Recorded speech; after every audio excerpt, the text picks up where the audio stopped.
Welcome to Gail's Kitchen.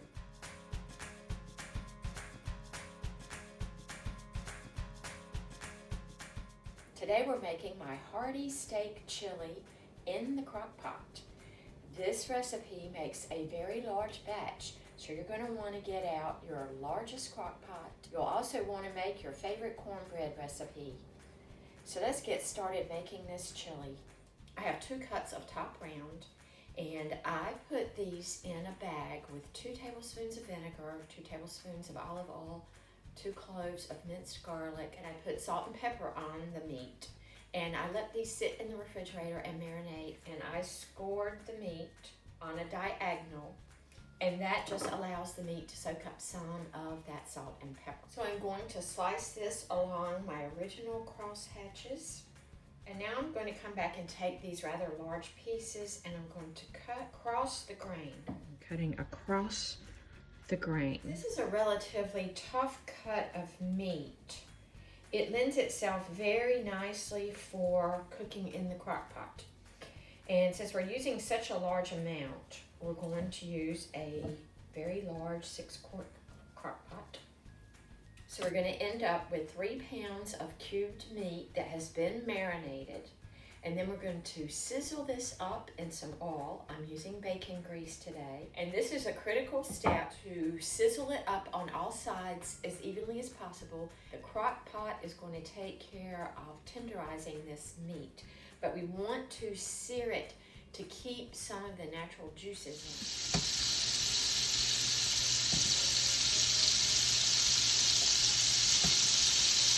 You have a fair amount of meat to put into our crock pot.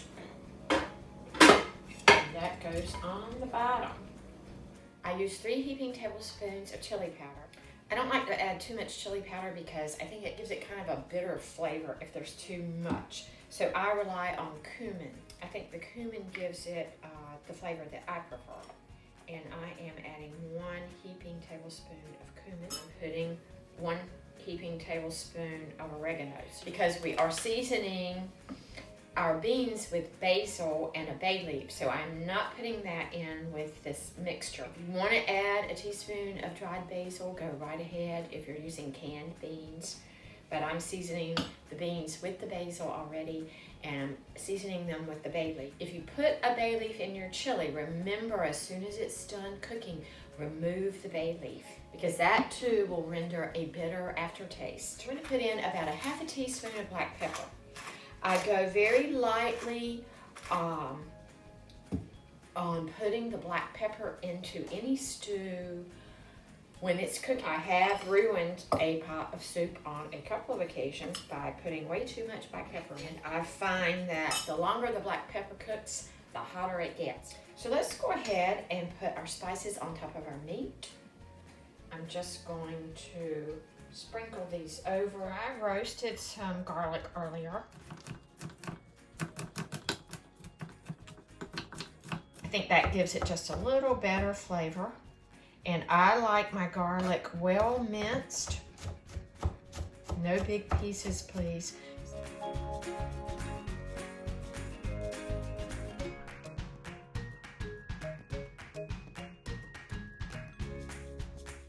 So this is going to be a big batch of chili, and it's going to be a spicy batch of chili. It's definitely a hearty and spicy chili. Let's go ahead and dump that in. So 2 medium onions.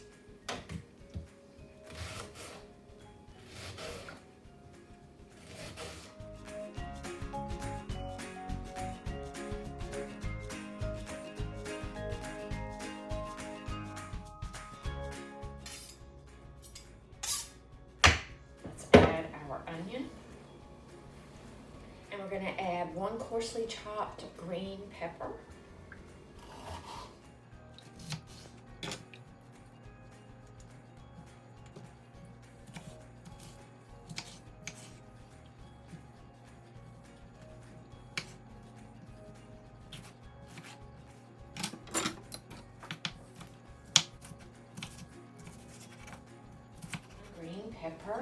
coarsely chopped, and 2 large jalapenos.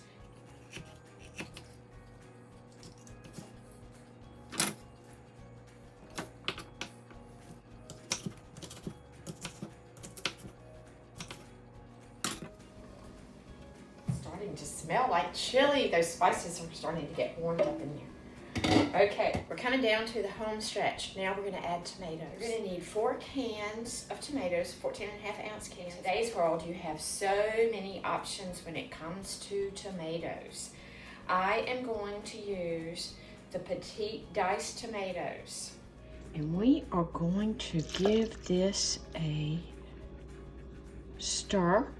And then we're adding our beans. This is going to be such a great chili. That's looking pretty good, and it is smelling really good. In the meantime, we're going to get our beans prepared. Now, many of you may not want to start with dried beans like we're doing today in this recipe. So you can obviously skip that step and use any kind of canned bean that you like. Personally, I prefer a pink bean, which is a milder bean, or a pinto bean. It's my preference to use a dried bean and to cook that myself. I just prefer that flavor. And when I'm cooking my dried beans, I'm using a beef broth, and that helps to flavor the beans. And I'm also using basil and some bay leaf in that broth. Our beans have soaked for about 6 hours. They can soak anywhere from 4 hours to overnight. I'm going to add 2 bay leaves. I'm adding several basil leaves that I dried from the garden. So I'm adding 32 ounces of a low sodium beef broth. These are going to simmer on a low heat for about 2 hours until they're completely done. Most of our liquid has been absorbed. So you want to keep an eye out. They are going to simmer for a little while, so I'm going to add some water to this. So I remove the 2 bay leaves because they tend to leave an aftertaste. If you're using canned beans, you can use 3 14.5-ounce cans or 2 29-ounce cans, depending on how many beans you like. So I am going to pour that liquid in there that we cooked the beans with. It was 32 ounces of beef broth, and then I later added about a cup and a half of water because they had cooked down. Now, some people like a hint of celery in their chili. What I normally do is cut the leaves off of the celery stalks and lay them on top of the chili. I've washed these little pieces on the inside of the celery. I wash the leaves real well because sometimes they will have a little bit of dirt on them. And we're just going to lay that right there on top. And then this is going to simmer on low. And then I'm going to remove the celery leaves, and we will be back to taste this chili.